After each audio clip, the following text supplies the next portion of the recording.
सपा सांसद नीरज मौर्य ने एक प्रेस वार्ता का आयोजन किया। इस दौरान सपा सांसद ने बताया, बरेली और आंवला क्षेत्र के व्यापक विकास को लेकर अनेक महत्वपूर्ण विषयों पर सक्रियता दिखाई है।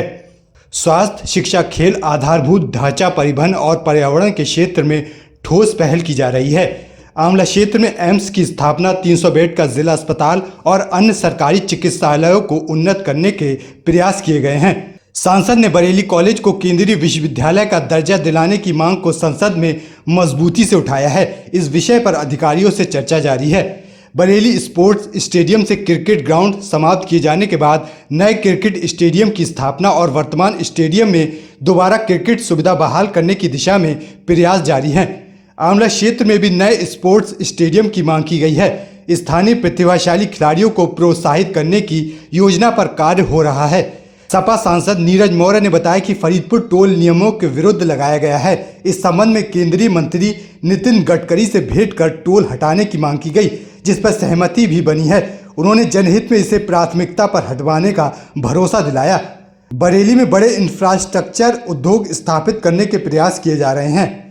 सड़कों, पुलों और अन्य बुनियादी ढांचों के निर्माण और रख रखाव की दिशा में भी योजनाबद्ध तरीके से कार्य चल रहा है। अम्बेडकर प्रतिमा तोड़े जाने की घटना पर सांसद ने इसे संविधान विरोधी मानसिकता बताया और दोषियों पर कड़ी कार्रवाई की मांग की। इटावा में बाल काटने की घटना को अमानवीय बताया और ऐसे तत्वों के खिलाफ कठोर दंड की आवश्यकता है। इस अवसर पर प्रदेश प्रवक्ता मयंक शुक्ला, शुभलेश यादव, ब्रजेश सिंह, पीयूष वर्मा, डॉक्टर नरेंद्र गौतम सहित कई लोग उपस्थित रहे। हमारा 1 साल का कार्यकाल पूरा हो चुका है, सबको पता है। तो इस अवसर पे आपको हमने आमंत्रित किया कि आपके साथ बैठना है। बाकी जो हम लोगों ने 1 साल में जनता के मुद्दे रखे, सदन में जनता की बातें उठाई, कुछ में सफलता मिली, कुछ में नहीं मिली। आने वाले साल में जो जनता से जुड़े हुए मुद्दे हैं, जो जनहित से मुद्दे जनहित के हैं, उनके लिए हम फिर लड़ाई लड़ते रहेंगे, प्रयास करते रहेंगे और सफलता मिले, इसके लिए हर संभव कोशिश की जाएगी। हमने हर जनता के उस मुद्दे को सदन में उठाने का प्रयास किया है जो जनहित से जुड़ा हुआ है। आपने देखा कि बरेली के अंदर हमने एक एम्स की मांग रखी।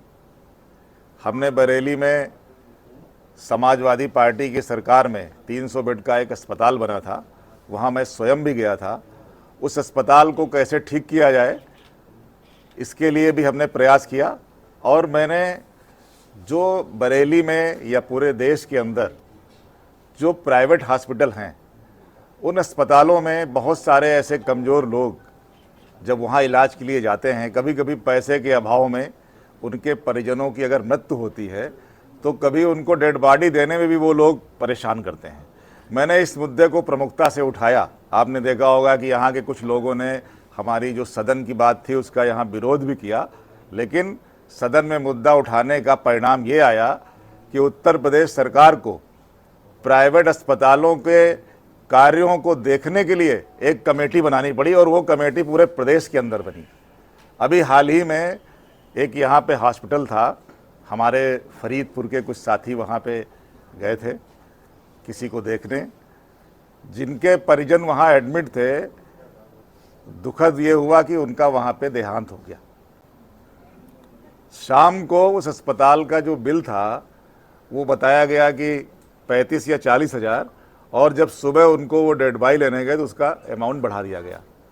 मैं आपको बताऊं कि ये मेरे पास सूचना आई, मैंने सीएमओ बरेली से बात की और आधे घंटे बाद उन लोगों ने मुझे खबर दी कि जो पहले वाला बिल था उसी पे हमको मिला है। तो ये जो राहत जनता को मिल रही है या मिले, इसके लिए मैं प्रयासरत हूँ, काम कर रहा हूँ। दूसरा, मैंने आंवला क्षेत्र के अंदर एक केंद्रीय विद्यालय की भी मांग की है, जिसके लिए मैंने वहाँ केंद्रीय जो शिक्षा मंत्री हैं उनको पत्र भी लिखा है और साथ ही साथ मैंने सदन में भी ये बात रखी है। जवाब तो यही मिला है कि टोल मानक के अनुरूप नहीं है, इसको हटाया जाएगा, लेकिन सरकार अभी उसको हटा नहीं रही है। क्या वजह है? अब वजह तो सरकार ही जाने।